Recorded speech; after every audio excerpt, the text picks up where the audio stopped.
ملک کے حالات کو دیکھتے ہوئے دفاع پاکستان کونسل کا اجلاس کل اسلام آباد ہوٹل میں، جو پہلے ہالیڈے ان ہوٹل کے نام سے مشہور تھا، اس میں بلایا ہے، جس میں دینی، قومی اور تمام مخلص قیادتیں اور سیاسی مذہبی جماعتیں کل اکٹھی ہوں گی، اور اس ملک کے اندر جو انتشار ہے اور جو بے اتفاقی ہے اور ایک دوسرے کو گالی گلوچ کا سلسلہ ہے، اور ہر آدمی آگ لگانے کی کوشش کر رہا ہے، کوئی بھی آگ پہ پانی اور آگ کو بجھانے کی کوشش نہیں کر رہا، تو ہم نے اپنے والد صاحب حضرت مولانا سمیع الحق شہید، جو دفاع پاکستان کونسل کے سربراہ، صدر، امیر، چیئرمین تھے، اور ان کی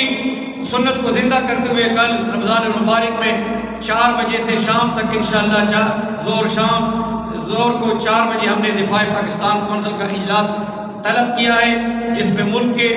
اس جو منتشر قسم کے حالات میں غور و خوض ہوگا،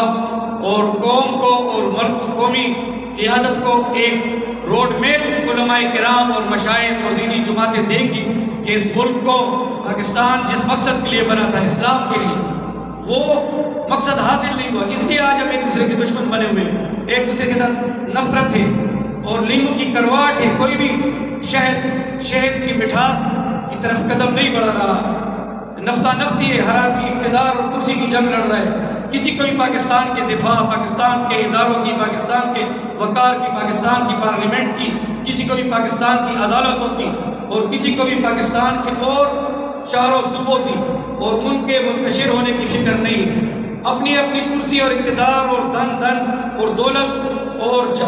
جمع کرنے کے لیے منافقت کی سیاست ہم استعمال کر رہے ہیں، اس لیے اللہ تعالیٰ ہم سے ناراض ہے، زلزلے بھی بے وقت آ رہے ہیں، مہنگائی بھی ہے، بجلی بھی نہیں ہوتی، گیس بھی نہیں ہوتی، یہ ساری ہماری اعمال کا نتیجہ ہے، حکمرانوں کی اور قیادت کی اعمال کا نتیجہ ہے۔ تو میں قوم سے اپیل کروں گا، کل دفاع پاکستان کونسل جو 2-3 سال کے بعد منعقد ہونے جا رہی ہے اسلام آباد میں، قومی قیادت کو میں دعوت دے رہا ہوں، اس اپنی اسپیچ کے ذریعے، اپنی تقریر کے ذریعے،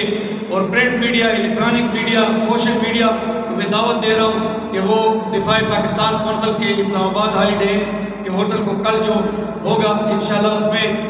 وہ 4 بجے شروع ہوگا، تو پورے ملک کے مشائخ اور علماء کو ہم نے دعوت دی، قومی قیادت کو آپ اس کی کامیابی کے لیے دعا کریں کہ اللہ تعالیٰ اس میں سے کوئی ملک اور ملت اور امت مسلمہ اور عالم اسلام کے لیے، حرمین شریفین کے دفاع کے لیے، فلسطین کے دفاع کے لیے، کشمیریوں کی عظیم قات اور جہاد کی دفاع کے لیے، کوئی برما کے مسلمانوں کے لیے، شام، عراق، پاکستان، سعودی عرب، امارات، جہاں بھی مسلمان ہیں کمزور پڑ رہے ہیں، ان کے اتفاق اور اتحاد، افغانستان میں مسلمان ہیں، بڑے مظالم ان پہ 40-50 برس ڈھائے گئے، کہ وہاں بھی ایک استحکام آئے، پاکستان میں بھی استحکام آئے، اور سینٹرل ایشیا اور اسلامی ممالک میں بھی استحکام آئے، اور اسلامی امہ اور خصوصاً پاکستان کی ارد گرد ہمسائے اسلامی ممالک وہ ایک مضبوط اسلامک بلاک میں تبدیل ہوں، تبھی عالم کفر کا مقابلہ ہو سکتا ہے اور ہماری معاشی سیاسی حالت درست ہو سکتی ہے۔ اللہ تعالیٰ ہماری حالت پہ رحم فرمائے، اللہ تعالیٰ ہماری مرادیں قبول فرمائے، اللہ تعالیٰ ہماری توبہ استغفار کو قبول فرمائے، اس امت پر یا اللہ رحم فرمائے۔